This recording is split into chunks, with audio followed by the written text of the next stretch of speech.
This is a game prototype. It doesn't have flashy sound effects, awesome music, a main character, or a colorful background.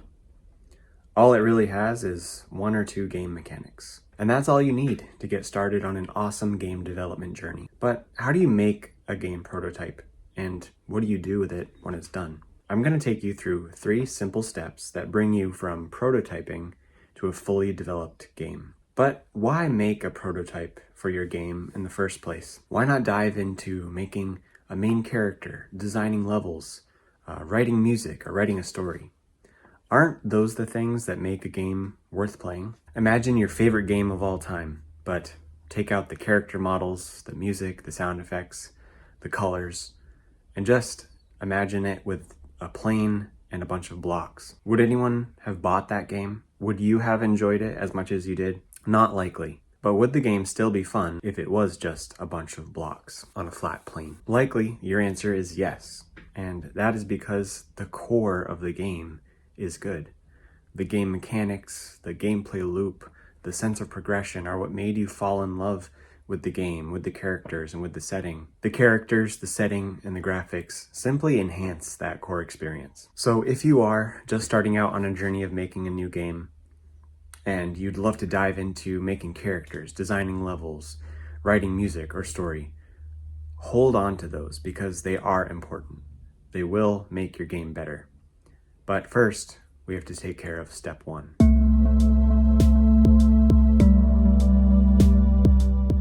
As mentioned, a prototype can contain as little as 1 or 2 game mechanics. A game mechanic is simply anything that your player can do by pressing a button. Or it could be something that happens automatically as a consequence to a player's action. Jumping is a game mechanic common in side-scrolling platformers. Falling back down because of gravity is another. Slashing your sword is a game mechanic for an adventure game. Losing health when an enemy hits you with his sword is another. Selecting an attack is a game mechanic for a turn-based RPG. I made this prototype for my current project, Please Feed the Fish. It's a casual simulation game, and as you can probably tell from the title, the game is about feeding fish.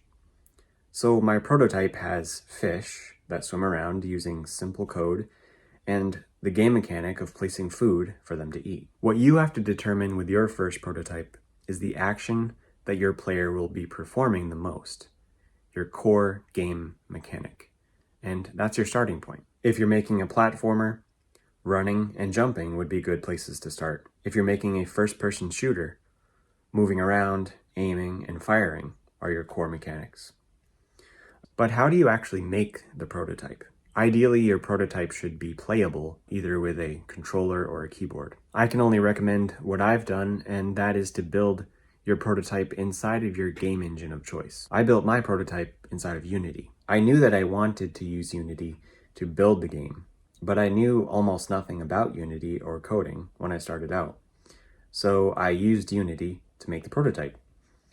I searched out tutorials that would help me learn to build exactly what I wanted to build. Building prototypes is an excellent way to learn the basics of coding in your game engine of choice. But your prototype doesn't have to be a playable game. It could be something visual or written using a program like Figma or Google Docs. These can be used to mock up game mechanics, maps or levels, user interface, or character design. Your prototype doesn't even have to be digital. It could be on pen and paper. Game mechanics should be the focus of your first prototype. A game isn't really a game without a way for your player to interact with it. So make sure that you have 1 or 2 game mechanics built into your prototype. But something else you may want to incorporate into your first prototype is a goal for the player to accomplish using those game mechanics that you built in. And these 2 things, your game mechanics and your goal, form your core gameplay loop.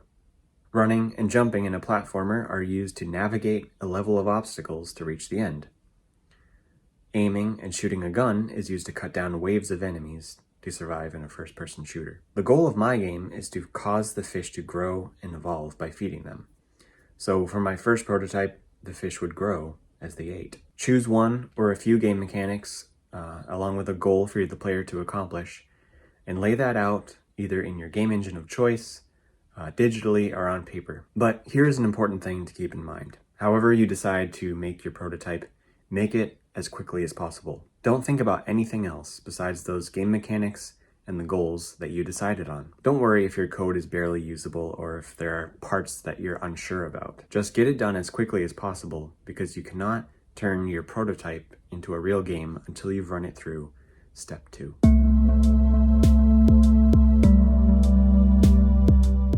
A prototype will remain a prototype until it has been tested. Not just tested, but approved, validated. Do the game mechanics work? Is the goal achievable?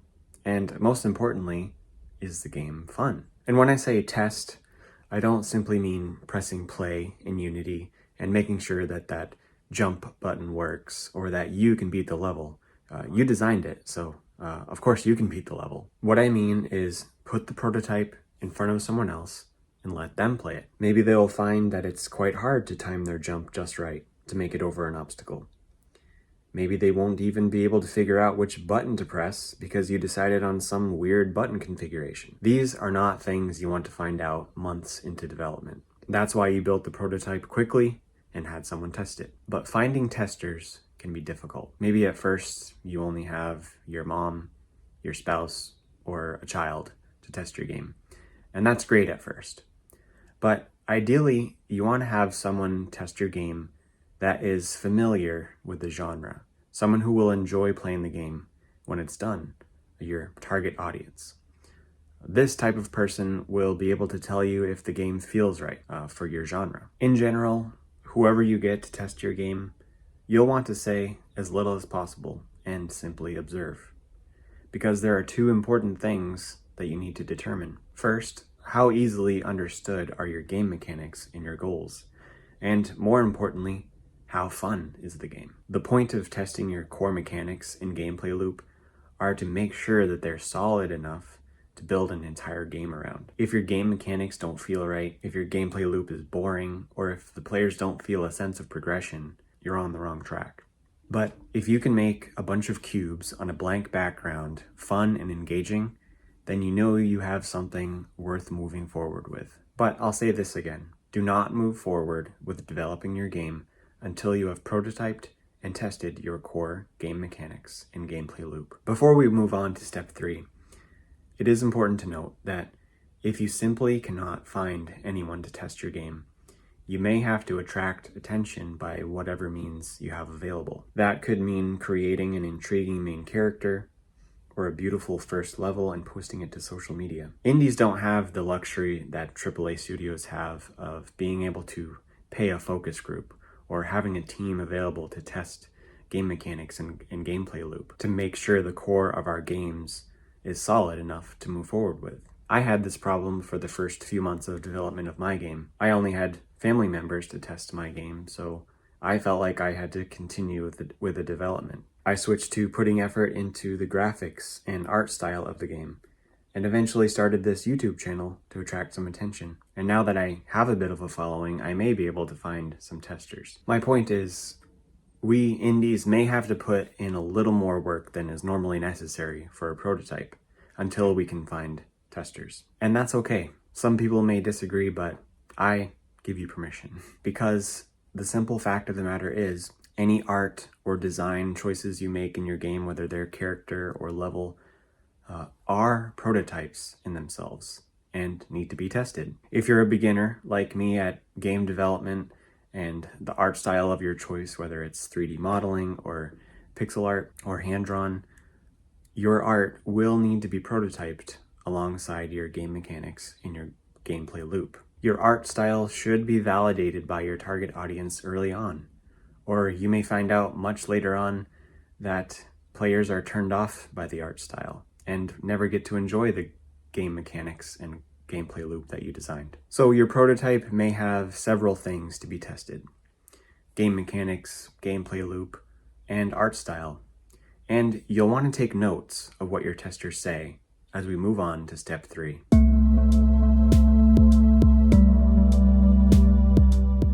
Now that you've tested your game mechanics and gameplay loop, you've learned that either they're good and you can move forward, they need a little tweaking, or you need to completely start over. Whatever the case, be happy that you tested early and learned what you learned. If you were able to validate that parts of your prototype were fun, then I say run with it. Those game mechanics are not prototypes anymore. They're official game mechanics, and they may not need to be prototyped and tested anymore. But now you have to start adding layers on top of your core game mechanics and gameplay loop. What are some of the other game mechanics that your player will be able to do in your game? What are some other features that could enhance that gameplay loop? Take those ideas and run them through the exact same process that you did with your first game mechanics. Build them quickly, test them early, and repeat. Really, the entirety of your game's development will be these 3 steps repeated over and over. Anything in your game can be prototyped and tested. Get feedback on your character and level design, your story, your music. Make sure your game has a sense of progression, and move on with the development of these things only when you verified that your audience enjoys them. But it's important to strike a balance here. Obviously, this is your game. Only you have the full vision of what it's going to be when it's complete. It may be hard to take some of the criticism you receive. You may think to yourself, well, they just don't understand my vision for the game, and then completely ignore that feedback. And that's okay. It's your game. But if your testers aren't understanding what your game is trying to be, it may be the case that you need to put in a little bit more work to make sure your game is what you envision it to be. If only a few people are saying something that you know doesn't fit within the vision of your game, it's perfectly acceptable, and in my opinion, the right thing to ignore them. It's your game, your art, and it should be whatever you want it to be. But if a lot of people are saying the same thing about your game, and you know that those people understand your genre and they understand your vision for the game, at least consider what they're saying, and your game will be better for it. I hope these 3 steps help you on your journey of creating a prototype and turning it into a fully developed game. This video was by no means a comprehensive list of step-by-step instructions of how to create a prototype and test it properly. But breaking it down into these 3 steps really helped to clarify for me where I need to go with my game next. As mentioned, my game is barely out of the prototyping phase. So I'm getting ready for a round of testing right now before I work on anything else.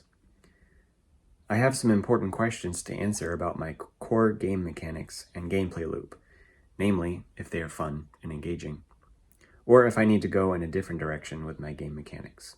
Discord seems like the platform of choice for communicating with testers and getting feedback, so I'll likely be setting that up in the coming weeks. I also need an easily accessible place to put my demo for testing. Let me know if you'd be interested in testing the game. Testing games is a really good opportunity to learn how the prototyping and testing process would work for your game. If I missed anything about game prototyping, or if you have any good resources or tips, please post them in the comments. I put a few links to articles and videos in the description that helped me to understand this process of prototyping, if you'd like a deeper dive. Lastly, if you'd like to follow the development of my game, please feed the fish. I post devlogs every few weeks, so consider subscribing. Don't forget to like this video if you learned something and you'd like others to see it. Thank you for watching.